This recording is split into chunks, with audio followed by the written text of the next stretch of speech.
थकती आंखें आंसू बहाने को मजबूर, बुढ़ापे का लाठी आज टूट गया। आप लोगों को जनपद महाराजगंज के तहसील निचलौल, थाना निचलौल अंतर्गत ग्राम सभा ढेसो पुल की घटना दिखाता हूं, जिसे देखने के बाद दिल दहल जाएगा। यहाँ पे देखिए, ये जो सड़क है निचलौल से होते हुए बैठवलियाँ की तरफ चली जाती है। इस सड़क के किनारे हमारे पीछे एक छोटा गंडक पुल है। गंडक पुल से ही पहले एक बूढ़े परिवार का, जो अपने लड़के के साथ रहती थी, इनके पास ना रहने का घर है, ना खेती करने के लिए एक भी डिसमिल जमीन।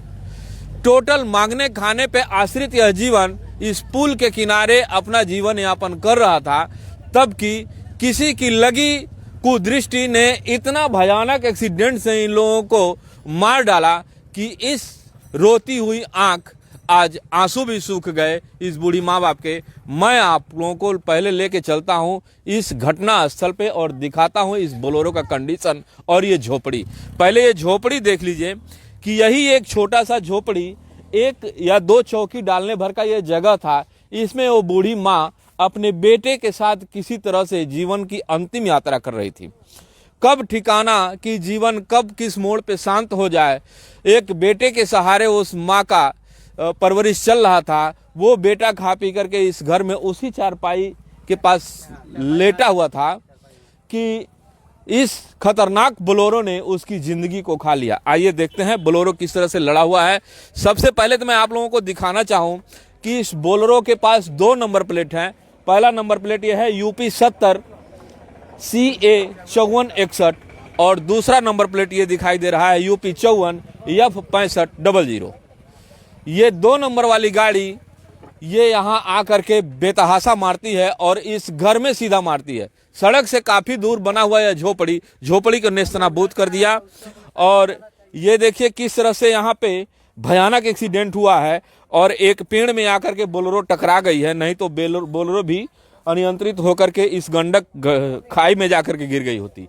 ये देखिए आगे यह एक पेड़ है, जिस पेड़ में कितना भयानक तरह से ये लड़ा हुआ है। ये कंडीशन है बोलेरो का, पूरी सड़क छोड़ करके आकर के।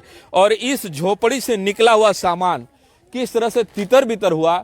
उससे भी बड़ी बात यह हुआ कि इसमें सोता हुआ उस बुढ़िया माता का लाल जा करके उस नीम की झाड़ में करीबन 20 फीट ऊपर लड़ता है। और उसके बाद आपको एक दिखाई देगा उस बीच नदी के बीच में एक कंबल गिरा हुआ है, वहां पे जा करके इस बूढ़ी माँ का लाल का सर नीचे धंस जाता है और वहां ये अपनी दम को तोड़ देता है।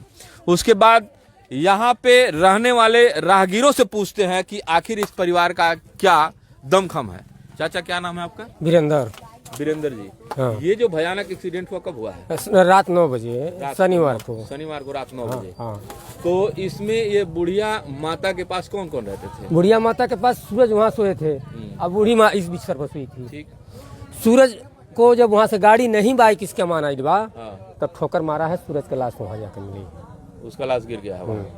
देखिए अभी अच्छा एक चीज और, हाँ बताइए। पहले ड्राइवर को निकाला गया है, उसके बाद बूढ़ी माँ ने कहने लगी हमारा लाल नहीं मिला, सूरज नहीं मिला, तब उसको तलाश किया गया तो लड़की तो वहाँ पानी में जाके पानी मिला। सूरज की जिंदगी में इतना बड़ा अंधेरा, जिस माँ के अंधेरी जिंदगी को रोशन करता था सूरज, आज वो अस्त हो गया। आइए उस माँ की रोकती हुई आंखों से मिलते हैं, उस माँ का हाल क्या है।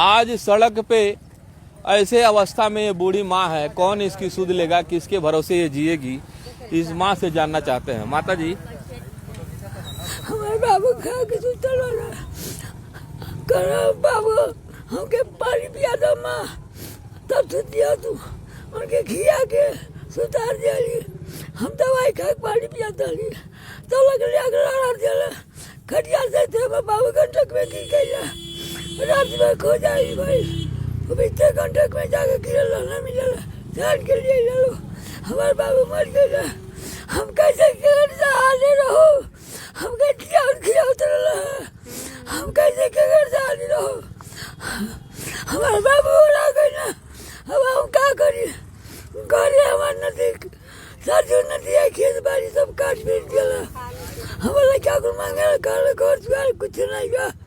हम यहाँ सोच में जाके जियत खाते रहिए, हमारे बाबू बना गए।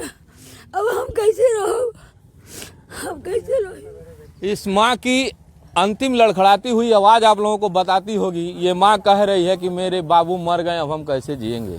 इस जीवन का क्या भरोसा जो सड़क किनारे पे बिलखने के लिए मजबूर है, और यह जीवन इतना मजबूर हो गया है कि इस माँ का सहारा छिन गया है।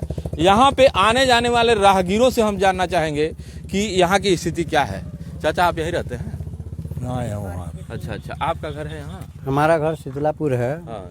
मनो इन लोगों का रहने खाने का तो सही बात है, कुछ भी नहीं है। यहीं पर ये लोग रहते थे, बहुत दिनों से रहते थे। लमसम हम में 30-40 साल हो ही गया होगा। और यहीं पर बाप बेटा सोए थे। और रात में कारीगर 10-11 बजे के टाइम में आया उधर से। मनो जाना सही है उस साइड में, लेकिन इस साइड में आकर के ठोकर मार दिया। जा करके ऊपर से वो नीचे गिर गए थे। पहले वो ड्राइवर के लोग निकाल रहे थे, उसके बाद इनको लगे जो है न रात में अंधेरे में टार्च लगा कर देखे कि कंबल उधर है, तो एक कंबल में वो थे और नीचे मुड़ी मतलब धंस गया था पानी में। इतना थोड़ा पानी है, इतना उसी में मुड़ी धंस गया था।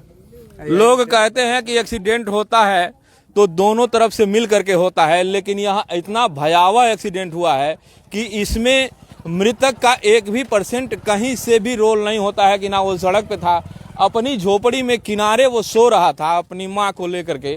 अपनी माँ के साथ वो रहता हुआ युवक अपनी माँ के जिंदगी का आखिरी वह चिराग आज बुझ गया, जिसका नाम सूरज था। आइए मैं उस गंडक नदी के पुल पे खड़ा हूँ, जहां से आप लोगों को दिखाता हूं कि इसका कंडीशन क्या है और कितनी गहरी खाई में इस अनियंत्रित बोलेरो ने आकर के मारा हुआ है। ये देखिए, एक एक सामान उस बुढ़िया माँ का यहाँ तितर बितर हो गया है।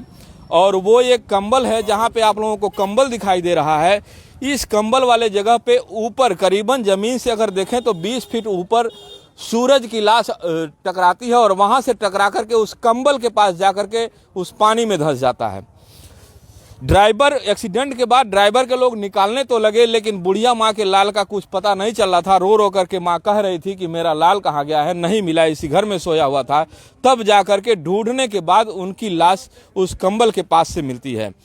अब तक ना पुलिस ने आकर के उस लाश को ले गई, पोस्टमार्टम के लिए भी ले गई होगी, लेकिन इस बिलखती जीवन के विषय में जो सरकार दावा ठोकती है कि हम हर बेसहारों को सहारा देंगे, तो कौन इस मजबूर जीवन को सहारा देगा? क्या इस बदहाल जीवन का जिम्मा प्रशासन ले सकता है कि इसके पास कोई एक पाई भी नहीं है खाने पीने के लिए? जो अपने बेटे के मेहनत मजदूरी के ऊपर या उनके कंधे के बल पे, अपने बेटे के कंधे के बल पे इस माँ का जीवन चलता था, वो अविवाहित सूरज आज इस माँ के जिंदगी से अस्त हो गया। क्या प्रशासन इनकी सुधि लेगा? देखते रहिए भारत रक्षक न्यूज। मैं आर के शर्मा, महाराजगंज।